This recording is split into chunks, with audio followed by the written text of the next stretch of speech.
আসসালামু আলাইকুম রহমতুল্লাহ। আলহামদুলিল্লাহ।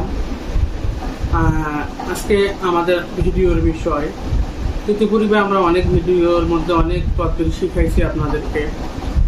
অনেকেই ফল পেয়েছেন, অনেক রকম আমাদেরকে কমেন্টে জানিয়েছেন। আমরা আজকে আপনাদেরকে এমন একটা তদবির শিখাতে যাচ্ছি যেটা আমাদের মা বোনদের বিশেষ করে অনুরোধ ছিল। সেই অনুরোধের কারণে আমরা আজকে এই তদবিরটা নিয়ে আলোচনা করব। তা হলো কর্কশ স্বভাবের স্বামীকে নম্র করার নিয়ম। স্বামীর অতিরিক্ত রাগ, কর্কশ ভাষা বা কঠিন স্বভাব পরিবর্তন করে তাকে শান্ত ও নম্র করার জন্য এই তদবিরটি অত্যন্ত কার্যকর। এই তদবিরটি জ্যোতিষ শাস্ত্র বিধান মতে বৈদিক বিদ্যা থেকে সংগ্রহ করা। প্রথম নাম্বার তদবিরটি হলো সূরা লোকমানের নকশা। সূরা লোকমানের নকশা, আপনারা এখানে যে নকশাটি দেখতে পাচ্ছেন এই নকশাটিও আপনারা ব্যবহার করতে পারেন। হয় সূরা লোকমানের নকশা, নয়তো এই নকশা। এই নকশাটা লিখতে হবে জাফরান কালি দিয়ে সাদা কাগজের মধ্যে। লিখে তাবিজটি লেখার পর টানা 7 দিন মাগরিবের নামাজের পর 101 বার করে ইয়া হালিমু ইয়া হালিমু ইয়া হালিমু, এই এসএম আল্লাহ তাআলার এই পবিত্র একটা নাম। এই নামটি পাঠ করে তাবিজের উপরে ফু দিতে হবে বরাবর 101 বার করে টানা 7 দিন। সিদ্ধি হয়ে গেল। এবার প্রয়োগ বিধি কিভাবে ব্যবহার করবেন। সিদ্ধি করা তাবিজটি একটি তামার মাদুলিতে ভরে আপনার ব্যবহারের কোনো কাপড়ের কোনায় বা সালোয়ারের ভিতরে, যেমন পায়জামার যে ফিতা থাকে ফিতার মধ্যে ঢুকাইয়া দিবেন, অথবা মাদুলিটা হাতে বা কোমরে বা গলায় যেখানে মন চায় সেখানে রাখবেন।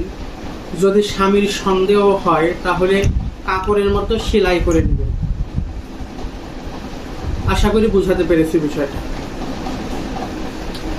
ইনশাআল্লাহ এই আমলের বরকতে স্বামীর কঠিন হৃদয়, কঠিন থেকে কঠিনতর হৃদয়ের ব্যক্তিও নরম হয়ে যাবে। 100% ইহা পরীক্ষিত। আমার নিজেরই অসংখ্যবার পরীক্ষা করে রেখেছি অসংখ্য ব্যক্তিদেরকে দিয়ে। আর একটি তদবির আমি আজকে আপনাদের শিখাবো, সেটি হলো টোটকা। তা হলো টোটকাটি করার জন্য প্রয়োজন হবে এই বদমেজাজি স্বামীকে বশীভূত করার একটা টোটকা। সেটা হলো অল্প পরিমাণ শ্বেত চন্দনের গুঁড়া, একটা মিষ্টি পান এবং কয়েক ফোঁটা গোলাপ জল। উপকরণগুলো আমি বলতেছি আবার। অল্প পরিমাণ শ্বেত চন্দনের গুঁড়া, একটি মিষ্টি পান এবং কয়েক ফোঁটা গোলাপ জল। উপাদানগুলো একত্রে মিশিয়ে একটি ছোট পুটুলি তৈরি করুন, ছোট করে। এরপর পুটলিটি হাতে নিয়ে 7 বার দরুদ শরীফ পাঠ করুন। পাঠ করে স্বামীর স্বভাব পরিবর্তনের জন্য আল্লাহর কাছে দোয়া করুন।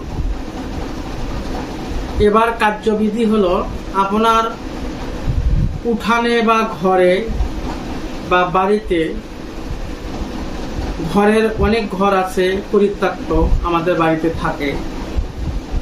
যদি এরকম ঘর না পাওয়া যায় তাহলে কোনো না কোনো একটা স্থানে ছায়াযুক্ত, সেটা পুকুরের পাড়ে, পানির মধ্যেও হতে পারে, যেখানে ছায়া থাকে সব সময়, ছায়াযুক্ত জায়গায় এই পুটলিটা পুঁতে দিবেন মাটির মধ্যে। পুঁতে দেওয়ার পর ওখানে দাঁড়িয়ে আল্লাহ তাআলার কাছে দোয়া করবেন। কার্য শেষ করার পর বাড়িতে ফিরে গিয়ে অবশ্যই কিছু মিষ্টি দ্রব্য ছোট বাচ্চাদের মাঝে বিলি করে দিবেন।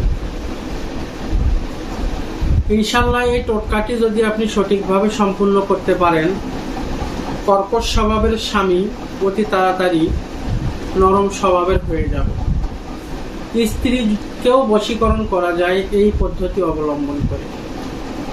মাঝখানে একটি কথা রয়েছে, এই বস্তুগুলো যত তাড়াতাড়ি পচবে আপনার কাজ তত তাড়াতাড়ি হবে।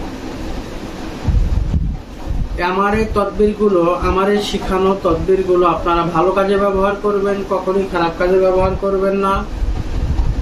ভিডিওটি শেয়ার করে দিবেন যাতে আরো 10 জন যেন উপকৃত হতে পারে যারা এরকম কোনো সমস্যার মধ্যে ভুগতেছে। অনেক অনেক কবিরাজের কাছে গিয়ে প্রতারিত না হয়ে আপনারা নিজের কাজ নিজেরা করেন, উপকার পাবেন। এরপরেও যদি কারো সমস্যা হয় আমাদেরকে জানাবেন, আমরা সমাধান দেওয়ার চেষ্টা করব। যদি কারো তদবির শেখার ইচ্ছা থাকে আমাদের সাথে যোগাযোগ করবেন, শিখতে পারবেন। আমার লেখা তদবিরের 11টি কিতাব আছে, এই 11টি কিতাব আপনারা সংগ্রহ করতে পারেন। তার মধ্যে যারা কোরআন এবং হাদিস দ্বারা তদবির করতে চান, শুধু কোরআন এবং হাদিস দিয়ে তদবির করতে চান, তারা আমাদের এই বইটা সংগ্রহ করে নিতে পারেন। ইহা ব্যতীত আমাদের নিকটে অসংখ্য তদবিরের কিতাব আমার লেখা রয়েছে, যে কিতাবগুলো লেখা হয়েছে 1000 বছর, 100 বছর, উর্দু, ফার্সি, ইংরেজি, এইরকম অনেক তদবিরের কিতাব থেকে সংকলন করে আমরা তদবিরের কিতাবগুলো লিখেছি। আপনারা সংগ্রহ করে নিতে পারেন। আর আমাদের জন্য দোয়া করবেন, আমাদের পেজটা ফলো করে দিবেন, লাইক দিবেন একটা, অবশ্যই শেয়ার দিবেন অবশ্যই, এবং আপনার যদি কোনো মন্তব্য থাকে তা কমেন্টে জানাবেন। আমরা পরবর্তী ভিডিওর মধ্যে আপনার জানানো বিষয় নিয়ে আলোচনা করার চেষ্টা করব ইনশাআল্লাহুল আজিজ। সবাই ভালো থাকবেন, সুস্থ থাকবেন, আমাদের জন্য দোয়া করবেন। যদি কেউ মারাত্মক কোনো সমস্যায় ভুগতেছেন আমাদের সাথে যোগাযোগ করতে পারেন, আমরা সমাধান দেওয়ার চেষ্টা করব। সেই পর্যন্ত আল্লাহ আপনাকে আমাদের সবাইকে ভালো রাখুক, সুস্থ রাখুক। আসসালামু আলাইকুম ওয়া রাহমাতুল্লাহি তাআলা ওয়া বারাকাতুহু।